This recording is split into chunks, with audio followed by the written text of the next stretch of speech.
What's up, y'all? Check this out. This is Devin Gibson, Charlemagne the Fraud, and Vivek, you see.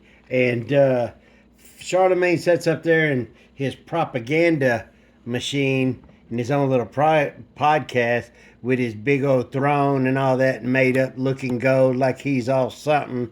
And well, he loves him some LeBron too, But he's a main part of the propaganda machine, but he gets showed up. Check it out.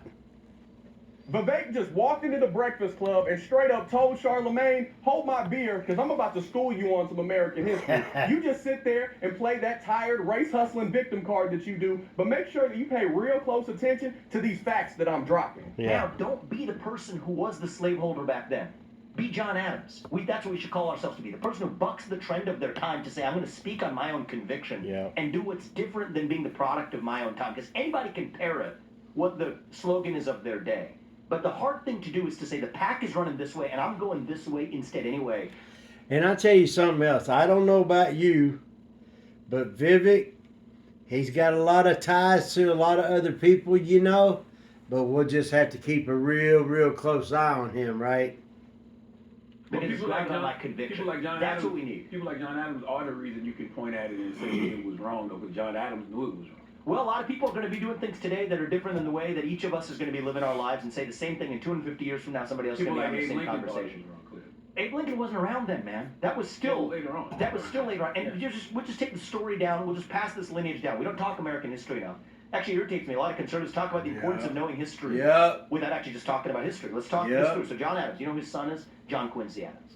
He's the first non-founding father who became a president. Here's a funny fact about him. He was the first, so outside of the founding fathers, he was the first one who was elected president. He actually wasn't a great president. He was elected out after one term. People didn't love him. And so he tried to find everything else he could do. He went and tried to write some books, and he went and tried to start some nonprofits, and none of that spoke to him. He's the only president, John Adams' son, who went back to Congress after being a president. So he's elected to multiple terms of Congress. And you know what he went back to Congress with? Was one thing he regretted not doing as a president, was abolishing slavery. And this is long before Abraham Lincoln comes along, okay? So he wanted to abolish slavery. His father was an abolitionist. He didn't accomplish much during his tenure as president. He was a good Secretary of State, but he was not a very good president. Think about the humility to say, I'm not even going to go to the Senate. I'm going to go become a congressman and get reelected multiple times with the mission of abolishing slavery. Now, here's what happens. There was a rule that Congress passes. It's called the gag rule, which stopped people from using the word slavery. Like, they literally couldn't use the word slavery because they didn't want people to utter the word because it made them uncomfortable.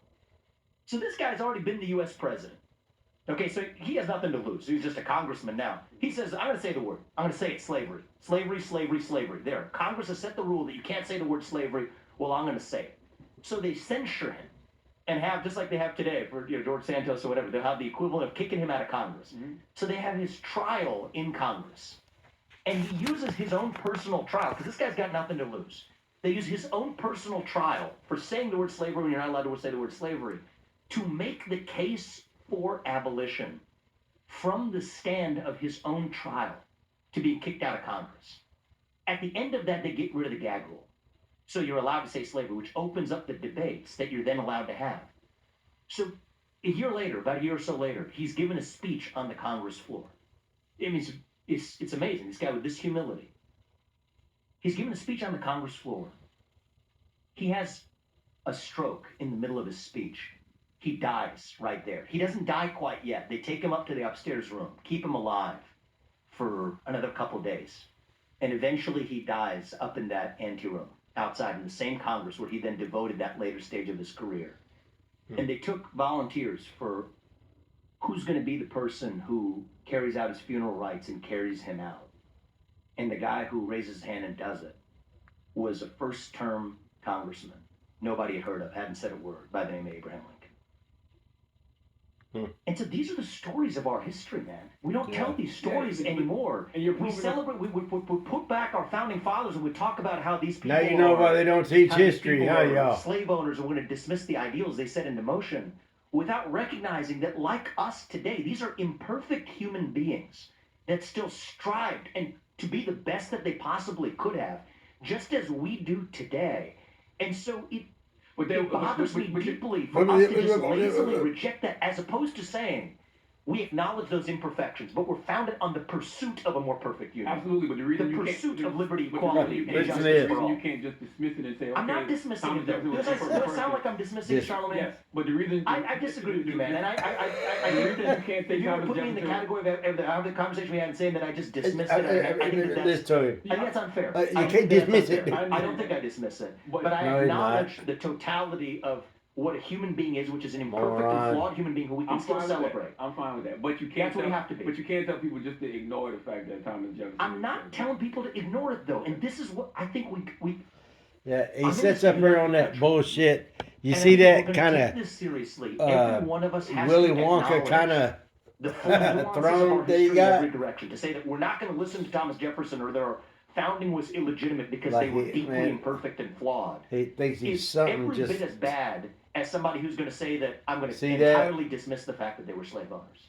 I think that both of those are mistakes that could lead to the failure of our country as we know it. I think our country will cease to exist if either side of our debate is, on one hand, willing to say, oh, slavery was some made-up myth, and actually, I don't know, it was in the interest of people could say such things. It was in the interest of black people to be slaves. Whatever. Ridiculous. Okay. Well, I think that if we have a different side that says our founding fathers who wrote a Declaration of Independence founded on the pursuit of a more perfect union, right? The pursuit of liberty, equality, and justice for all. Not claiming we're perfect, but that we're a nation founded on freedom for all who aspire to have it, and that we're imperfect. But we eventually got there 250 years into as darn close as we've ever been. To reject that and say that we can't celebrate that founding because they made a mistake of being slave owners. I think that is every bit as bad for the future of our country versus... Man, hey, I'm gonna hold it right there because they're about to go into a commercial, and I'm trying to keep away from that. But yeah, it kind of gets me that there are a lot of people out there, and if you want to know anything else about our history, check out. I don't know. I can see his face. He's another Indian guy. Dinesh D'Souza. I don't know why I couldn't think of his name, but I thought I knew a lot about history, but he has showed me, and I've learned a lot from him. And you listen to people, and if you want to make yourself more knowledgeable, you take a little bit of knowledge and you go research a little bit more. And it don't matter. Some things may hurt. Some things may bother you, but it's always the truth. Oh yeah, if y'all ain't done anything with that right there, you just got to look at it. That one. Okay, so I've been watching quite a bit of stuff. these females, things about Adam Schiff, Bikes and Babes, and oh yeah, the banks in China, and then they are very much tied to ours. And then Sean Strickland, you heard about him, the MMA fighter? There's a lot of people coming forward. Y'all check old Brandon Tatum out. That's who that right there is. Those two. So there's a lot of things happening. Salty Cracker. There's family. Yeah, one guy shoots the other one. No kidding. So this is the kind of stuff that I see every day, y'all. I mean, and more of it, I hear that. Because there's so many crybabies, wine bags out there. It's pathetic, y'all. So, wanted to dump a little bit more out here, man, and let y'all check it out, see what you thought about it. Give me some word. Let me know what you think. I'm trying to do more. I'm trying not to scare the shit out of too many people. So, yeah. Y'all hang in there, okay?